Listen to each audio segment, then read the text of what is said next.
Buenos días a todos y todas. Soy Julia, profesora de Química del Centro de Estudios Luis Vives, y hoy vamos a resolver el modelo de examen de Química de BAU para la convocatoria del 2024.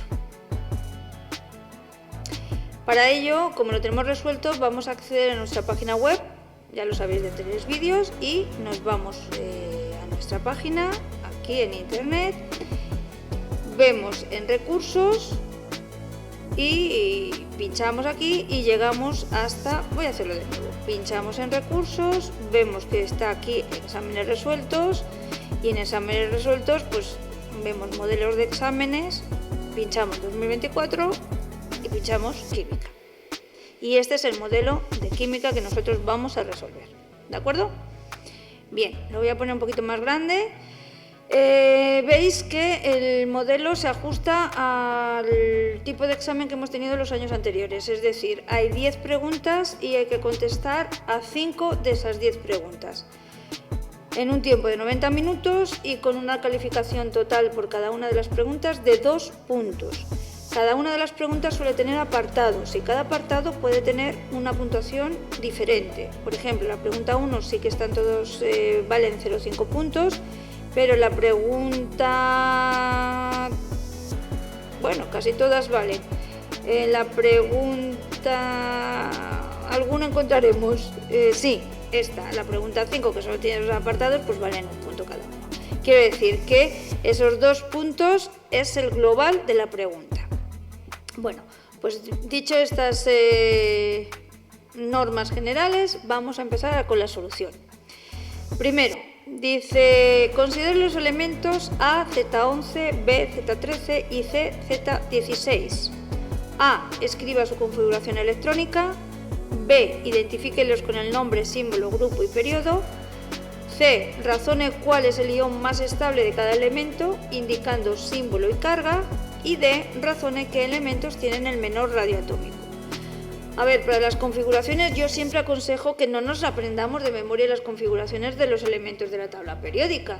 Existe una herramienta muy útil que es ese diagrama de Müller que siempre lo tenemos. Yo abro aquí la pizarra y os explico,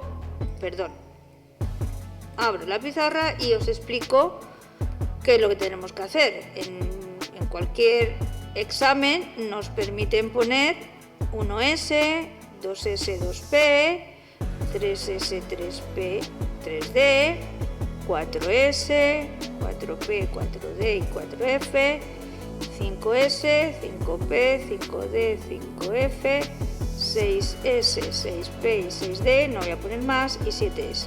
Entonces, que me hago una sola, que me dicen que A vale 11. Como se supone que son elementos neutros, ya sabemos que el número de protones es igual que el número de electrones, pues contamos hasta 11. Así que empezamos por aquí, 1s2, continuamos 2s2, 2p6 y como tenemos 10, pues tenemos que llegar hasta el 3s, pero evidentemente en el 3s no vamos a poner 2, porque nos quedaría solo 1. Bueno, pues esta sería la configuración electrónica del elemento AZ11. Bien, como lo tenemos aquí, con B haríamos lo mismo y con C haríamos lo mismo. Z11, lo voy a poner desde aquí. Z11, como veis, acaba en 3S1, Z13 acaba en 3S2, 3P1, en su capa de valencia, y Z16 acaba en 3S2, 3P4. ¿Por qué lo digo? Pues porque es interesante que luego las preguntas siguientes veamos, nos ayuda a saber cuál es la capa de valencia para saber grupo o periodo en el que se encuentra. Bueno, pues el primero es el sodio, se encuentra en el grupo 1, solamente hay un electrón, y en el periodo 3. B es el aluminio, se encuentra en el grupo 13 y en el tercer periodo también. Y C es el periodo 3, es el azufre, grupo 16 y periodo 3, que ya lo he comentado. ¿Cuál es el ion más estable de cada uno de ellos? Es decir, el ion más estable es el que en teoría alcanza el octeto, ¿vale? Bueno, pues en el caso del sodio, pues sería quitando este electrón, ya llegaría a la configuración similar a la del neón, por lo tanto N+. El aluminio quitaríamos también estos 3 electrones y sería aluminio Al3+, mientras que el azufre necesitaría captar 2 electrones y llegaríamos a 3s2, 3p6, con lo cual, como capta 2 electrones, sería S-2. Luego dice que razona qué elemento tiene el menor radio atómico. Todos los elementos de la pregunta se encuentran en el mismo periodo. ¿Cómo varía el radio a lo largo de un periodo? Pues disminuye según vamos avanzando. ¿El motivo? Pues porque aumenta la carga efectiva del núcleo, con lo cual ese núcleo atrae con más fuerza a los electrones de su última capa y por lo tanto los comprime. Ese efecto de contracción. El elemento, por lo tanto, más pequeño de todos ellos es el azufre. Pregunta 2. Es una pregunta de orgánica. Dice, complete las siguientes reacciones, nombre los compuestos orgánicos e indique el tipo de reacción. Nos dan 4 apartados con una reacción cada uno de ellos y con ellos. Bien. Todas están en formulación, son semidesarrolladas las fórmulas. Entonces, lo primero que yo veo es que aquí tengo el grupo funcional, que es un alcohol, y veo el número de carbonos que hay, 1, 2, 3, 4 y 5. ¿Dónde está ese grupo funcional? En el carbono 3, por lo tanto es el pental 3-ol, o 3-pentanol que se decía antes. Cuando a un alcohol lo metemos en una disolución de ácido, en este caso sulfúrico, y le damos calor, lo que va a ocurrir es que se deshidrata y sale una molécula de agua y se forma un doble enlace en la posición en donde se ha ido el OH y el hidrógeno del carbono adyacente, formándose entonces aquí en esta posición un doble enlace, posición 2, por lo tanto pent 2-eno, 2-penteno. El apartado B, pues localizamos igualmente los grupos funcionales, en este caso es un ácido, es el ácido etanoico más un alcohol que se encuentra en la posición 2, el grupo OH, entonces es el propan 2-ol y se forma un éster, es una esterificación, ácido más alcohol, éster más agua, y se forma un éster que es el etanoato de isopropilo. En el C vemos que tenemos aquí el bromo en la posición 2, luego es un 2-bromo-propano con una base fuerte, es una reacción de eliminación, pero en este caso lo que se está produciendo es la eliminación del bromo, que se va a unir al sodio y se forma propeno. Por último, tenemos un alqueno, porque hay aquí un doble enlace en posición 1, con lo cual es el propeno, más agua, es una reacción de adición, en este caso es una hidratación, se va a producir un alcohol, el propan 1-ol más propan 2-ol. ¿Por qué salen 2?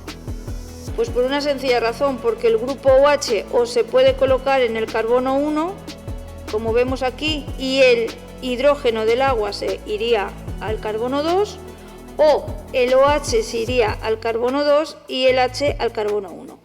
En cualquiera de los dos casos salen 2 compuestos. Uno de ellos es mayoritario, pero como no nos lo preguntan, no vamos a entrar en berenjenales. Decimos simplemente que se forman propan 1-ol y propan 2-ol y mediante una reacción de adición. Ya está. Dice la 3, el clorato de potasio sólido se descompone para dar cloruro de potasio sólido y oxígeno molecular, que gas. Para esta reacción de descomposición se produce a 25 grados centígrados y nos pide que calculemos la variación de entalpía estándar, la variación de entropía estándar, la variación de energía de Gibbs estándar razonando si la reacción es espontánea o no, y determinar si a 100 grados centígrados la reacción es espontánea o no, considerando la variación de entalpía y la de entropía constantes con la temperatura. Esta es una pregunta que han introducido en este modelo, en el programa de este año. Es de termodinámica. Sabíamos que en años anteriores la termodinámica teníamos que conocer exclusivamente los conceptos teóricos. Este año ya también nos pueden preguntar conceptos prácticos en un ejercicio de cálculos de entalpias o de entropías, o sea, cálculos termodinámicos. Bueno, vamos a explicarla sin más. La reacción nos la han dado escrito en los elementos, en los compuestos, por lo tanto tenemos que ponerlo bien.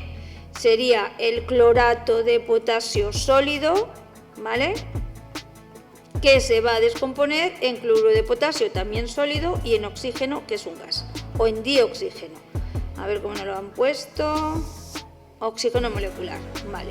También nos lo podrían poner como dioxígeno, que es lo que recomienda la IUPAC actualmente. Vale, pues partiendo ya de esa reacción, lo que nos están pidiendo en primer lugar es la variación de entalpía. La variación de entalpía sabemos que de una reacción es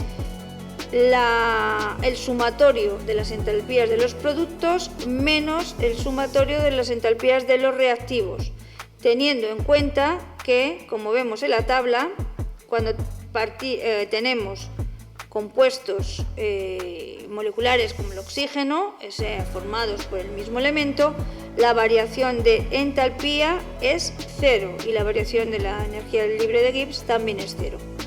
Entonces, en este caso solamente tendríamos que tener el producto, que sería el cloruro de sodio, buscamos el valor de la tabla, menos la entalpía del reactivo y también la buscamos en la tabla. ¿Qué valor nos da? Menos 44,70 kJ/mol.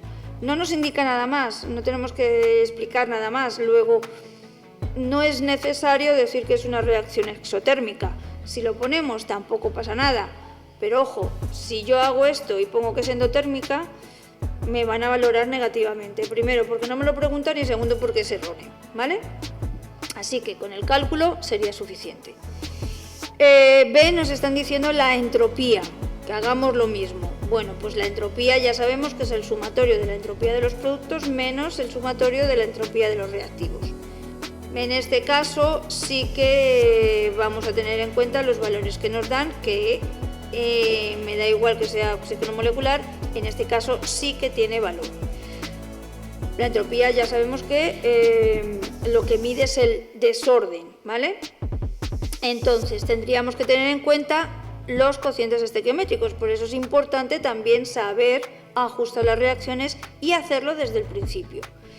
Bueno, pues los productos se han formado 3 medios de oxígeno, pues lo ponemos 3 medios por el valor de la entropía, más, en este caso se ha formado cloruro de sodio, también lo ponemos aquí, menos la entropía del reactivo, que es el clorato de potasio, y nos da un valor de 247,2 julios mol menos 1 Kelvin menos 1. Y ya en el apartado C me están diciendo que calculemos la energía libre de Gibbs. Podemos utilizar los valores de la tabla, muy sencillito. Volvemos a esa fórmula general, que la variación de la energía de Gibbs de la reacción es el sumatorio de la variación de la energía de los productos menos la variación de la energía de los reactivos.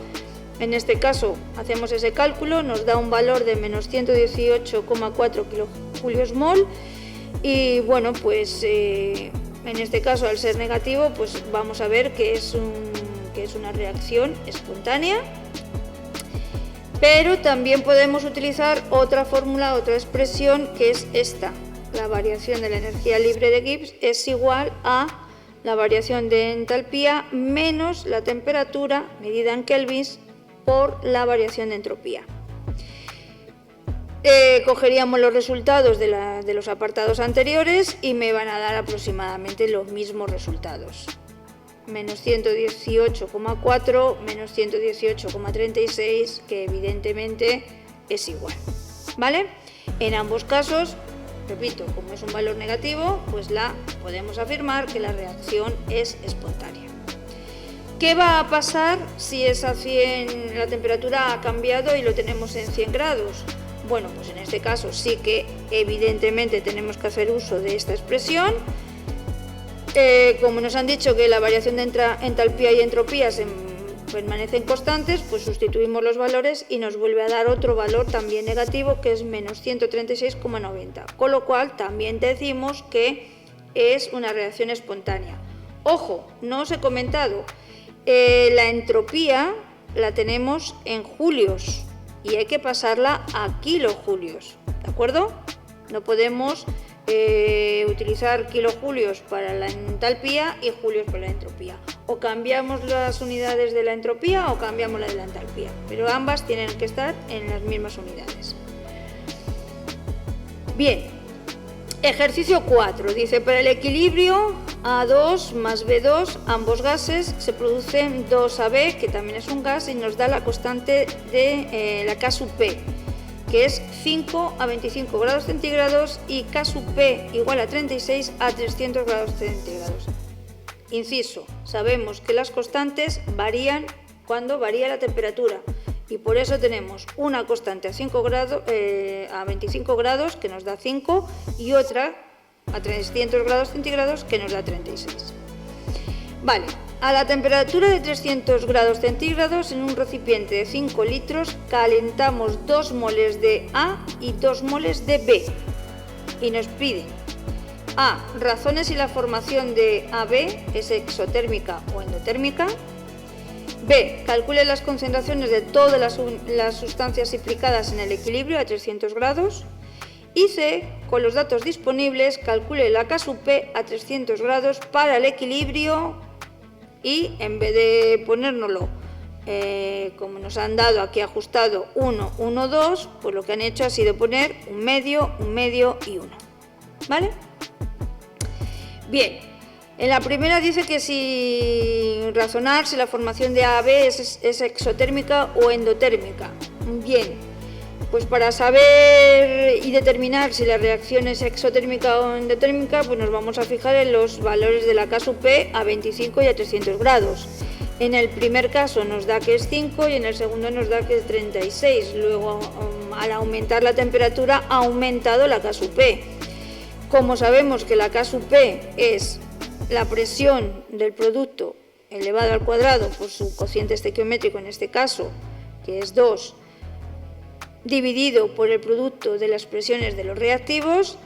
Como vemos que la reacción no hay variación de moles entre los productos y los reactivos, pues podemos asegurar que la K sub P y la K sub C son iguales, y entonces ponemos la constante en función de la constante de equilibrio en función de las concentraciones.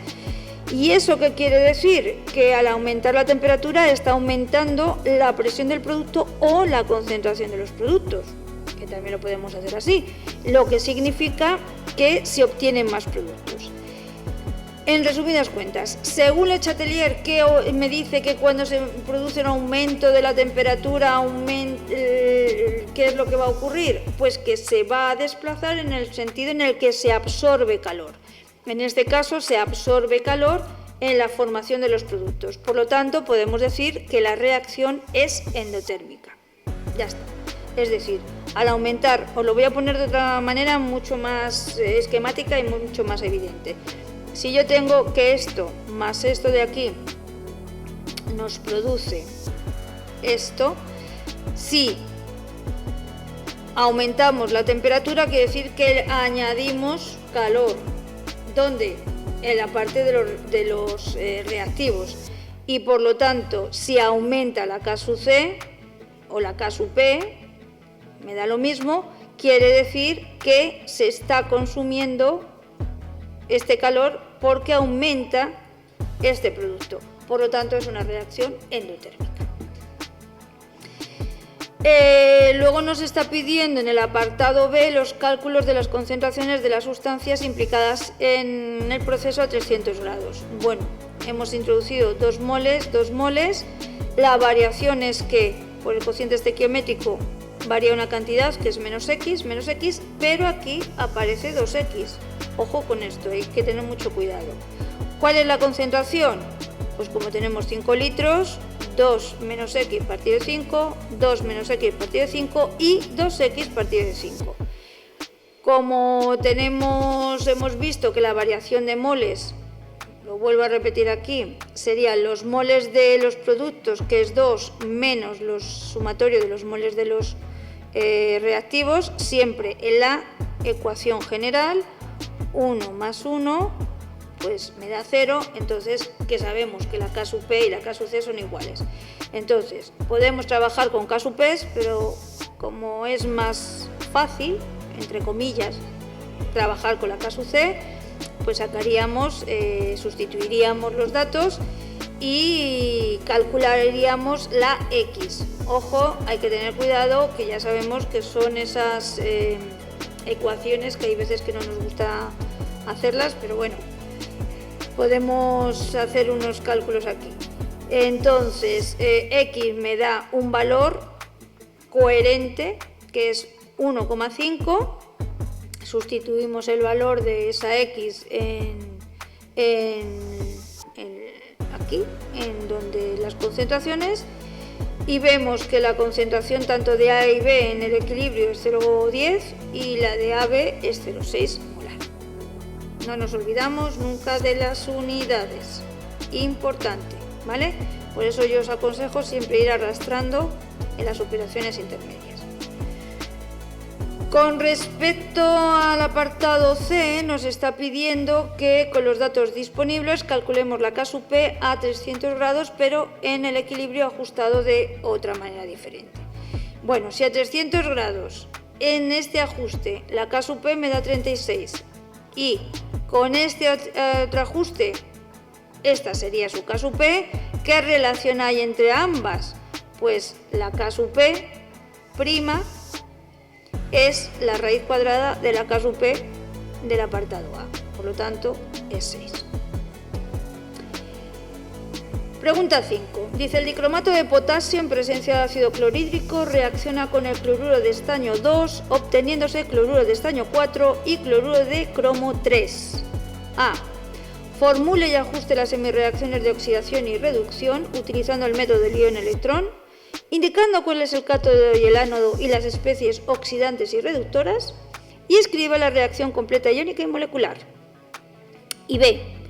Determine la riqueza en tanto por ciento en masa de la disolución de clorhídrico comercial de densidad 1,18 gramos mililitros que se ha utilizado para preparar el ácido clorhídrico empleado en la reacción, sabiendo que 25 mililitros de la disolución de ácido clorhídrico reaccionan con 12 gramos de cloruro de estaño.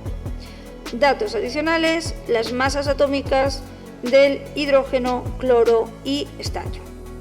Bueno, pues es evidente que estamos ante un ejercicio de redox, en donde tenemos que, como es habitual, no nos dan las fórmulas, tenemos que formular primero, luego determinar cuál es la especie que se oxida, cuál es la especie que se reduce y hacer el ajuste mediante ese método del ion-electrón.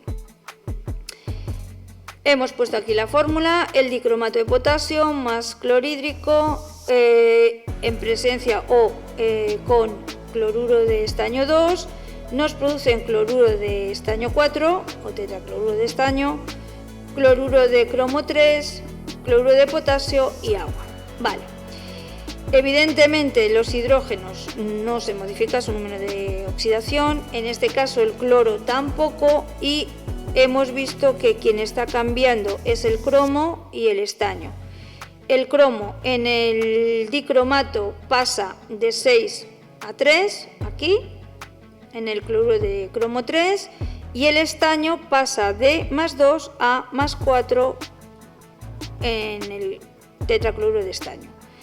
¿Qué quiere decir? Que la especie que se ha oxidado va a ser aquella que aumenta su número de oxidación. Por lo tanto, el estaño que pasa de más 2 a más 4 se ha oxidado. La especie que se ha reducido es el que desciende su número de oxidación, en este caso el cromo, pasa de +6 a +3. Por lo tanto, el cromo se reduce y es la especie oxidante. La especie oxidante no es el cromo solo, sino que es todo el compuesto, o en su defecto podemos poner el ion correspondiente. Decimos, se reduce, por lo tanto es el oxidante. Se oxida, por lo tanto el reductor va a ser el dicloruro de estaño. Luego ya pasamos al ajuste, ¿vale? En un proceso de oxidación-reducción, en un proceso de redox, sabemos siempre que la oxidación está en el ánodo y que la reducción en el cátodo. Luego, quien se ha oxidado, pues evidentemente estará en el ánodo y el que se ha reducido estará en el cátodo, ¿vale? Como el estaño se ha oxidado por aumentado su número de oxidación, pues está en el ánodo, y como el cromo se ha reducido, pues está en el cátodo. Se ajustan las especies que no son los elementos que no son oxígeno ni hidrógeno. En este caso vemos que hay que poner aquí un 2, porque aquí hay 2 cromos y aquí solamente hay 1. Se ajustarían también los oxígenos y los hidrógenos, y al final pues nos va a quedar esta, hacemos una suma de todo ello y nos va a quedar esta reacción. En este caso es la reacción iónica neta, porque lo tenemos en forma iónica. La reacción molecular, bueno, pues volveríamos a unificar los iones correspondientes. En cuanto al apartado B, aquí ya es un ejercicio de estequiometría que ya sabemos que es muy típico poner cálculos estequiométricos en preguntas de redox, y nos dice que determinemos la riqueza en masa, en tanto por ciento en masa, de la disolución de cloruro de hidrógeno comercial de una densidad 1,18 gramos mililitros, que se ha utilizado para preparar el ácido clorhídrico empleado en la reacción, sabiendo que 25 mililitros de la disolución de ácido clorhídrico reaccionan con 12 gramos de cloruro de estaño.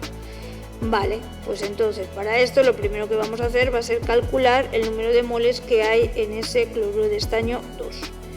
Y utilizamos el concepto de masa partido por masa molecular y nos da 0,0633 moles. Nos vamos a la estequiometría de la reacción y vemos que tenemos 3 moles y 14. Entonces la relación va a ser 14,3. Y a partir de ahí calcularíamos los moles de el clorhídrico, el cloruro de hidrógeno. Como digo, 14 moles de cloruro de hidrógeno necesitan 3 moles de dicloruro de estaño. Como tenemos esos moles, pues calcularíamos. Moles de cloruro de hidrógeno serían 0,295 moles. Una vez calculados eso, pues podemos sacar la masa, también a través de esta fórmula de aquí. Masa, número de moles por masa molecular, por lo tanto 10,8 gramos. Ahora vamos a calcular la masa a partir de la fórmula de la densidad, a partir de la densidad de ese clorhídrico comercial que nos están dando. La masa será igual a la densidad por el volumen, 1,18 gramos mililitro por 25 mililitros, que es lo que hemos utilizado, y nos da 29,5 gramos. Sabiendo eso, pues ya hacemos una valoración, un porcentaje de ellos. Entonces, el tanto por ciento de riqueza o de masa sería la masa del clorhídrico puro partido por la del comercial y por 100. Así que 36,6% de masa. Bueno, estas serían las primeras 5 preguntas. Vamos a ver las siguientes. Dice, para las siguientes moléculas, tetracloruro de carbono, trifluoruro de nitrógeno y agua, nos piden que dibujemos sus estructuras de Lewis, que escribamos el tipo de geometría molecular que presentan según la teoría de repulsión de los pares de electrones de la capa de valencia, que indiquemos el tipo de hibridación del átomo central y que justifiquemos su polaridad. Bueno, las estructuras de Lewis ya sabemos cómo es. Si queréis os voy a explicar más o menos cuál es el procedimiento. Esas serían, ¿no? Pero bueno, voy a coger el tetracloruro de cloro, por ejemplo, y os digo, a ver, A ver, tetracloruro de carbono, y podemos hacer esa reglita de Lewis para que nos salga sin casi pensar, de forma automática. Si no, cada uno que haga de la manera que le sea más fácil. Yo siempre digo, ¿cuántos electrones son necesarios aquí? Pues aquellos que sumarían ese octeto, así que 8 por cada elemento que es distinto de hidrógeno. Entonces aquí tengo 4 cloros y un carbono, pues 8 por 5, 40 electrones. Ahora bien, ¿de cuántos disponemos? Pues disponemos de el cloro 1, 2, 3, 4, 5, 6 y 7, es un halógeno, y del carbono 1, 2, 3 y 4. Así que 4 por 1 más 7 por 4. Así que 7 por 4, 28 y 4, 32 electrones que disponemos para formar los enlaces. ¿Cuántos se van a compartir? Pues siempre serán los necesarios menos los disponibles, así que 40 menos 32, 8 electrones. ¿Cómo se reparten? Pues 8 entre 2 o 4 enlaces.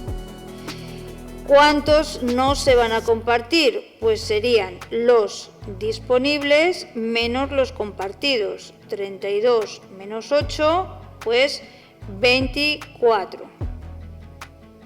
que se quedarían libres. Colocamos al elemento que tiene más electrones disponibles en su última capa aquí, o al menos electronegativo también, y decimos 1, 2, 3 y 4 y colocamos luego los cloros. Voy a poner rayitas en vez de puntos para indicar los electrones que se quedan libres en el cloro, y ya se formarían estos 4 enlaces y 2, 4, 6, 8, 10, 12, 14, 16, 18, 20, 22 y 24 electrones libres.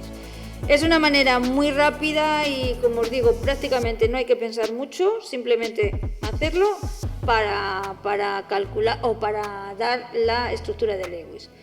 ¿Que no queremos hacerlo, que lo podemos hacer de otra manera? Vale, no pasa nada. Esta sería la geometría. Ahora tenemos que explicar la geometría de cada uno de ellos según esa teoría de los electrones, de la teoría de repulsión de los electrones de la capa de valencia. Vemos que el carbono, que es el átomo central, no presenta ningún electrón libre, por lo tanto no va a haber repulsión, y lo que nos da es una estructura geométrica tetraédrica, perfecta, porque hay 4 pares enlazantes y ninguno antienlazante. El trifluoruro de nitrógeno, sin embargo, sí que tiene 2 electrones en el átomo central libres, que van a provocar una repulsión sobre los enlaces adyacentes, de tal manera que tenemos 3 pares enlazantes y 1 antienlazante que produce esa repulsión, y en vez de darnos una estructura tetraédrica nos dan una estructura piramidal, ¿vale?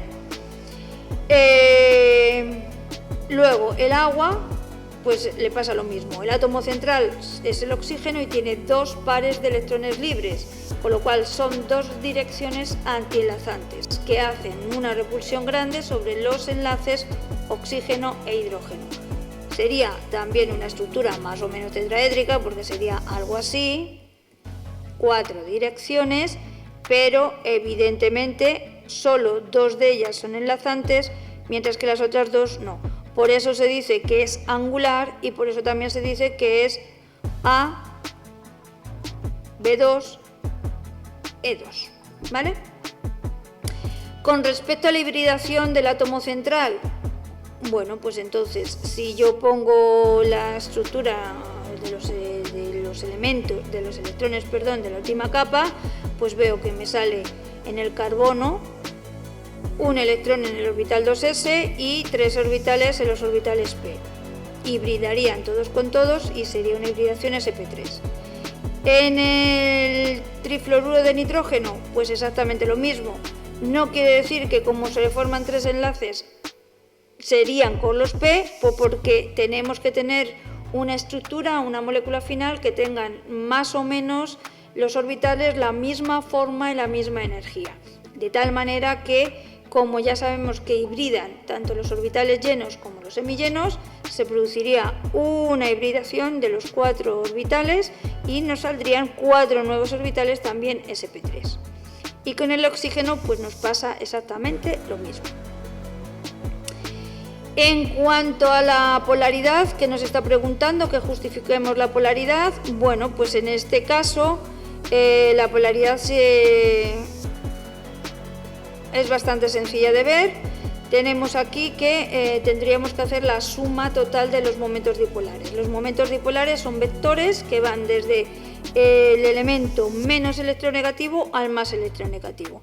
En este caso, este sería el nitrógeno, que es el menos electronegativo con respecto al flúor, y por lo tanto se establecerían aquí estos 3 momentos dipolares que al sumarlos me van a dar distinto de 0. Así que el trifluoruro de nitrógeno es una molécula polar.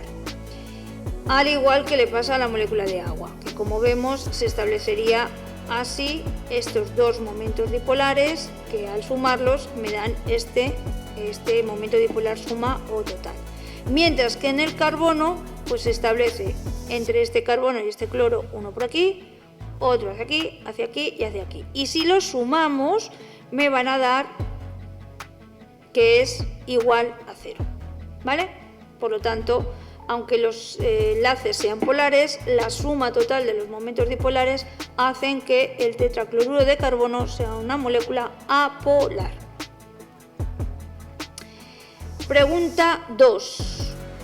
Otra pregunta de orgánica. Dice, para los compuestos dietíléter, but2-eno, butan-2-ol y butanal, conteste las siguientes cuestiones utilizando siempre las fórmulas semidesarrolladas de todos los compuestos orgánicos implicados. A. ¿Cuáles son isómeros de función? Indique el o los tipos de compuestos implicados y su fórmula molecular. B. ¿Cuál presenta isomería geométrica? Justifique la respuesta escribiendo la fórmula desarrollada y asignando el nombre preciso para cada isómero. C. ¿Cuál puede dar un alqueno al tratarlo con ácido sulfúrico? Nos pide que escribamos la reacción y que nombremos los posibles productos indicando el mayoritario. Y D. ¿Cuál puede dar un ácido por oxidación? Nos pide que escribamos la fórmula y el nombre del ácido. Bien. Bueno, pues lo primero que vamos a hacer va a ser poner la fórmula de cada uno de los compuestos que me están diciendo. El primero es el dietiléter, así que, como me lo piden fórmula desarrollada, este es el grupo éter, un etil para un lado y otro etil para otro. Y aquí también lo voy a poner en fórmula condensada. ¿Por qué? Porque así nos va a salir bastante más sencillo, nos va a parecer mucho más sencillo determinar quiénes son isómeros, ¿vale? Entonces, veo que es C4H10O, el bután 2-ol, con su misma fórmula, y el butanal, y aquí ya veo que tiene diferente. El butanal son 4 carbonos, 8 hidrógenos y 1 oxígeno. Luego, ¿quiénes van a poder ser isómeros en este caso? Pues van a ser el dietiléter y el bután 2-ol. En este caso, el etil dietiléter es un éter y el bután 2-ol es un alcohol. Así que son isómeros de función. B nos dice que quién tiene isomería geométrica. Dice que justifiquemos mediante la fórmula desarrollada. Vale, pues en la geometría geométrica yo he cogido aquí al but2-eno. En el apartado anterior no lo he cogido porque no había ningún doble enlace entre ellos. He cogido los que sí que pueden ser distintas funciones, ¿vale?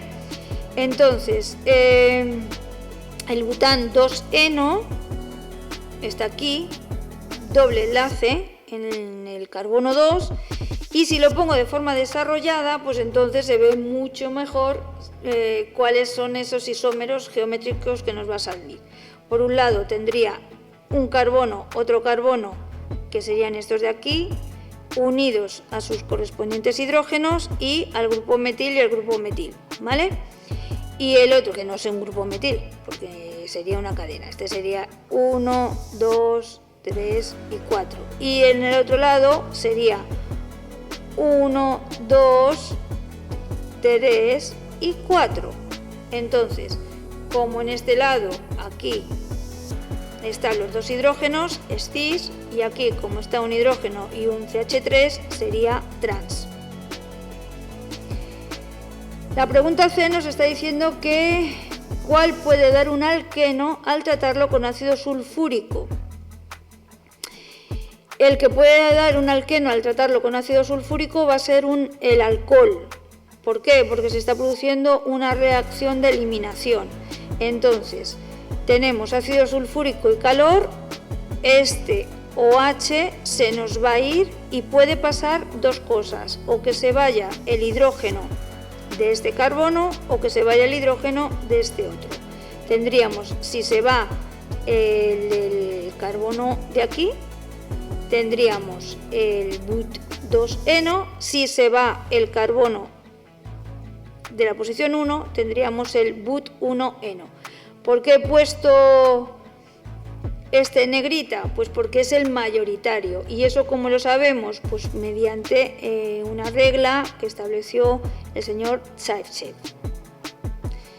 Y bueno, pues que el hidrógeno, el OH, lógicamente se va del carbono que lo tiene, y el hidrógeno, para que sea el compuesto mayoritario, va a salir del carbono que tiene menos hidrógenos. Ya está. Entonces en este caso sería el carbono 3 y por eso nos da ese como producto mayoritario. Y el apartado D dice que ¿cuál puede dar un ácido por oxidación? Bueno, pues aquí tendríamos que ver que nos puede dar un ácido por oxidación el aldehído, el butanal. El butanal con un oxidante nos va a dar el ácido butanoico. Ya está. Pregunta 3.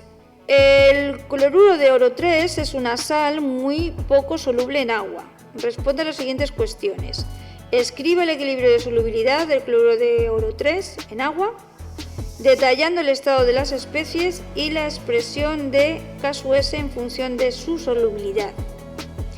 B. Sabiendo que la sal presenta una solubilidad de 0,010 miligramos en 100 mililitros de agua a 20 grados centígrados, calcule la constante del producto de solubilidad a esa temperatura. Y C.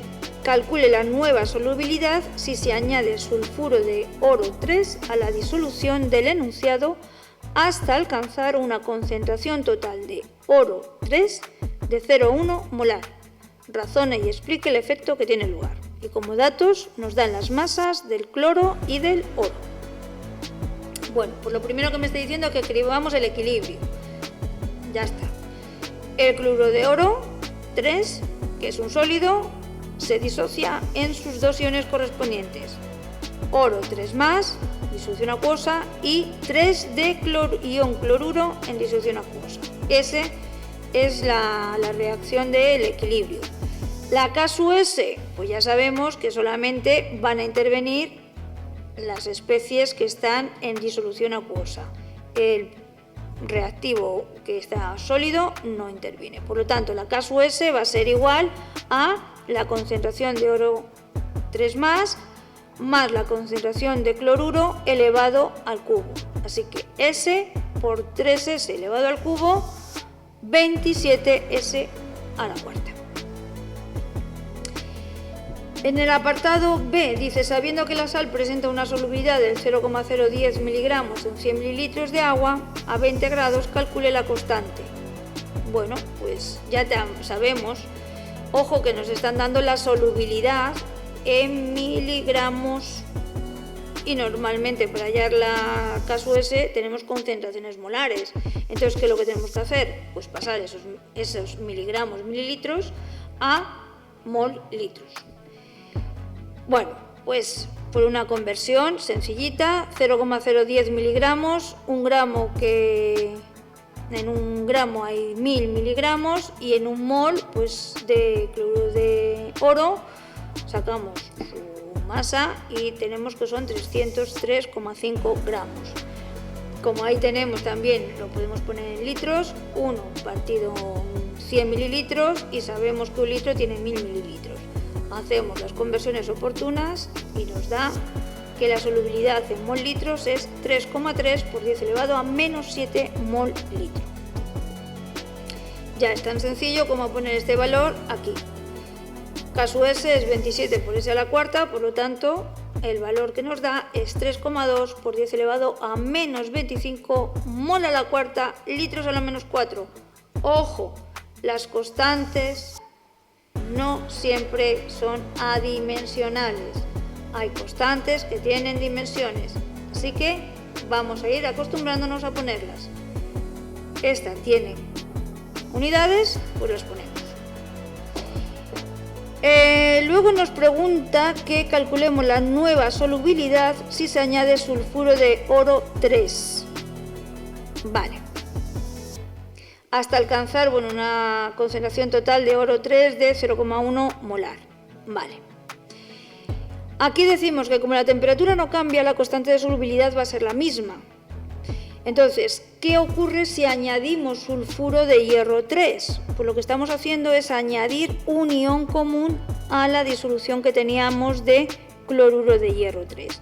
En este caso, el oro 3. ¿Qué nos dice el Le Chatelier en estos casos? Que el equilibrio se desplazará hacia la formación del reactivo. ¿Por qué? Pues porque hemos aumentado la concentración en uno de los productos. Entonces, para volver a reorganizar ese equilibrio, se tiene que desplazar hacia la formación del reactivo, que en este caso es a la formación de la sal. Si se forma la sal, ¿qué está ocurriendo? Pues que va a disminuir la solubilidad. Esto es lo que decimos siempre. Cuando en un proceso de solubilidad aumentamos la concentración de uno de los iones, se produce por el efecto del ion común un descenso de la solubilidad de la sal. Con estos datos, bueno, como ya sabemos que el oro 3 más va a alcanzar un valor de 0,1 molar, pues lo único que tenemos que hacer es calcular esta nueva solubilidad. Sustituimos, ya tenemos en cuenta, ojo, que la constante no cambia y es tan sencillo como darnos cuenta que lo que tenemos que hallar es la raíz cúbica de ese producto. ¿Qué nos da? Pues 4,9 por 10 elevado a menos 9 mol litros, que efectivamente vemos que es un valor bastante menor con respecto, perdón, aquí no, esta flechita no va aquí, esta flecha va aquí, bastante menor con la solubilidad que teníamos antes. Ejercicio 4. Dice, a partir de los valores de los potenciales normales de reducción, responda razonadamente a las siguientes cuestiones. A. Determine el potencial de una pila galvánica formada por un electrodo de platino sumergido en una disolución de permanganato de potasio en medio ácido sulfúrico y un electrodo de plomo sumergido en una disolución de nitrato de plomo 2. Ajuste las semireacciones de oxidación y reducción indicando el ánodo y el cátodo. B. Ordene las especies permanganato, plomo 2+, cobre más y hierro 2+, de menor a mayor poder oxidante. Y C. Explique el proceso que tiene lugar si una pieza de hierro metálico se introduce en una disolución de cobre 1. Razone su espontaneidad. Como datos nos dan los potenciales de reducción del hierro, del plomo, del cobre y del permanganato. Bien. Pues lo primero que tenemos que decir que el plomo va a pasar de nitrato,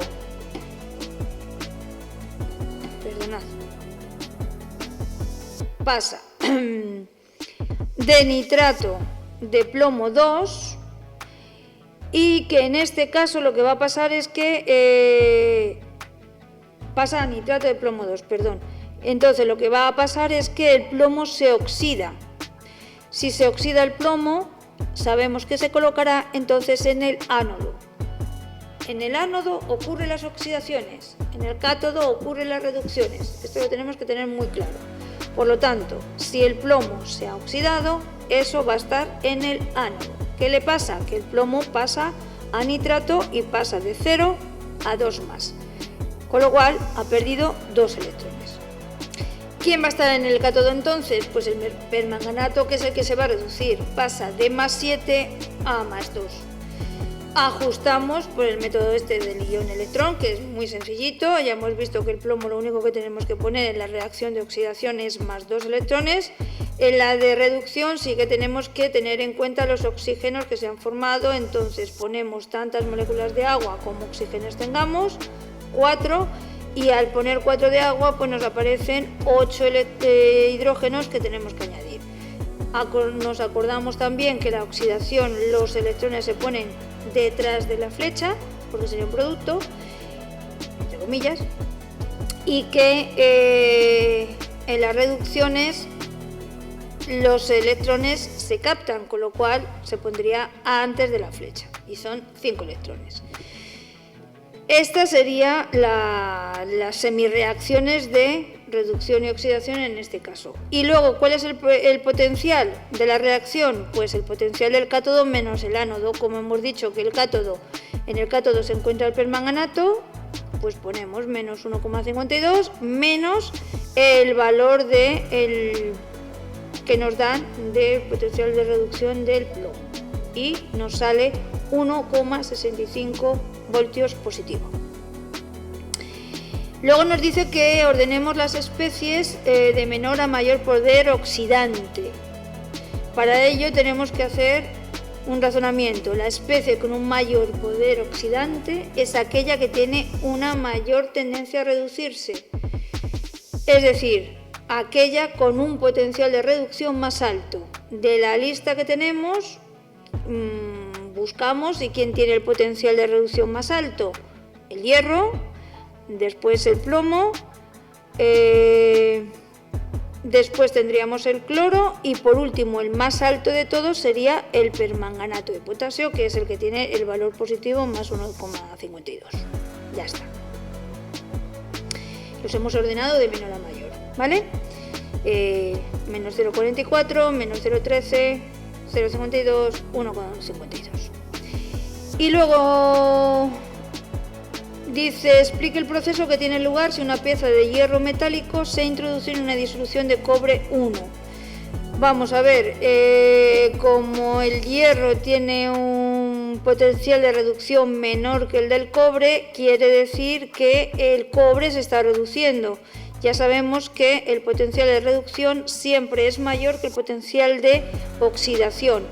Por lo tanto, en el cátodo se va a encontrar el cobre y en el ánodo se va a encontrar el hierro. Volvemos a sacar ese potencial y nos da que es 0,96 positivo, con lo cual la reacción es espontánea. Es decir, efectivamente lo que nos están diciendo es que lo que le ocurre a una pieza de hierro metálico si se introduce en una disolución de cobre 1, pues que el hierro se va a oxidar. Ya está. También podríamos decir que como el potencial es mayor de 0, la energía de Gibbs es negativa y por lo tanto es un proceso espontáneo. Pero bueno, lo podemos explicar a través de esa conclusión de que el potencial de reducción al final es mayor que 0 y por lo tanto sí se lleva a cabo. Última pregunta, dice, se preparan disoluciones acuosas de igual concentración de los siguientes compuestos a 25 grados centígrados: ácido metanoico, cloruro de potasio, cianuro de sodio y nitrato de sodio. Nos van a pedir, sin hacer cálculos, en el apartado A, que justifiquemos el carácter ácido básico neutro de cada una de las disoluciones. Para ello tenemos que escribir las reacciones de ionización para cada una de ellos y la de hidrólisis del ion que lo requiera. En el apartado B decimos, haciendo uso de los datos de las constantes de acidez y basicidad, justifique cuál es la disolución más ácida y la más básica y escribe la reacción que se produce al mezclar ambas. Y en el apartado C nos dice que calculemos el pH de una disolución 0,125 molar de ácido metanoico. Nos van a dar los distintos datos que necesitamos, que son las constantes de acidez del ácido cianhídrico, 10 elevado a menos 11, de la constante de basicidad del amoníaco, 10 elevado a menos 5, y de la constante de acidez del metanoico, 10 elevado a menos 4. Bueno, pues empezamos. ¿Cómo? Pues haciendo las disoluciones. Tenemos ácido metanoico, que es este, le metemos en agua, nos va a dar el ion metalato y los protones. Como aquí me está produciendo protones, pues decimos que es una disolución ácida. Ya está. Además es que partimos de un ácido, así que es una disolución ácida. Cloruro de potasio. No se va a disociar en potasio y en cloruro, que no se hidrolizan y por lo tanto es una disolución neutra. ¿Por qué no se hidrolizan? Pues aquí hago un inciso. Me voy a la pizarra y os lo explico. A ver, sabemos que el cloruro de sodio nos va a dar potasio más, cloruro de potasio nos da potasio más y cloro menos. ¿De dónde se ha venido este cloro para producir esta sal? Del hidróxido de potasio. ¿De dónde ha venido este cloro para producir esta sal? Del clorhídrico. Base muy fuerte, ácido muy fuerte. Si esta es una base fuerte, ¿cómo va a ser su ácido conjugado? Muy débil. Si este es un ácido fuerte, ¿cómo va a ser su base conjugada? Muy débil. Los conjugados débiles o muy débiles nunca tienen la capacidad de hidrolizarse. Por lo tanto, si metemos este potasio más en agua, no se produce nada. Si metemos el cloruro en agua, tampoco se produce hidrólisis. ¿De acuerdo? Bueno, pues continuamos. Cianuro de sodio. El cianuro de sodio, sin embargo, es una sal en donde el ion sodio sí que va a proceder de una base muy fuerte, que es el hidróxido de sodio, y no va a sufrir hidrólisis, pero el ion cianuro procede de un ácido muy débil, que es el ácido cianhídrico. ¿Y por qué lo sé? Pues porque me están dando la constante, que es 10 elevado a menos 11. Por lo tanto, ese ion cianhídrico sí se puede hidrolizar.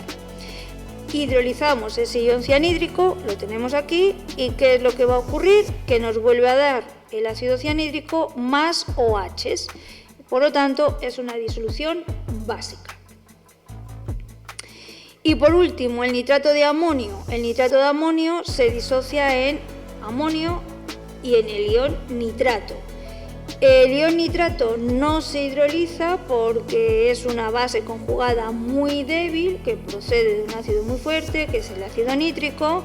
Y eso también, ¿cómo lo sé? Pues porque no me dan aquí ninguna constante de ningún ácido o base fuerte. Si os apreciáis, ese es un dato a tener en cuenta. Si a mí no me dan ni la constante de acidez del cianhídrico, del ácido nítrico, ni la constante de basicidad del hidróxido de sodio, quiere decir que son tan fuertes que sus conjugados no van a sufrir hidrólisis. Así que, ¿quién va a sufrir hidrólisis por aquí? Solamente el amonio, que procede de una base débil, el amoníaco, y que lo sé por esto, 10 elevado a menos 5. Por lo tanto, si yo cojo y hacemos esa hidrólisis, pues evidentemente recuperaríamos la base y nos produciría protones y estaríamos ante una disolución ácida. Vale. En el apartado B nos dice que haciendo uso de los datos de acidez y basicidad, que justifiquemos cuál es la disolución más ácida y la más básica. Bueno, pues tenemos en cuenta que las dos disoluciones ácidas son las del ácido metanoico y la del nitrato de amonio. Para saber cuál es la más ácida, lo que tenemos que hacer es comparar sus KUAs. La KUA del ácido metanoico es 10 elevado a menos 4 y la KUA del amonio, sí, es un ácido conjugado, del amonio no la tengo, pero lo puedo sacar. ¿Cómo? A través de esta relación entre el producto iónico del agua y la KV de la base de procedencia. Y me dice que es 10 elevado a menos 9. Por lo tanto, la disolución más ácida va a ser la que corresponde a la disolución del ácido metanoico.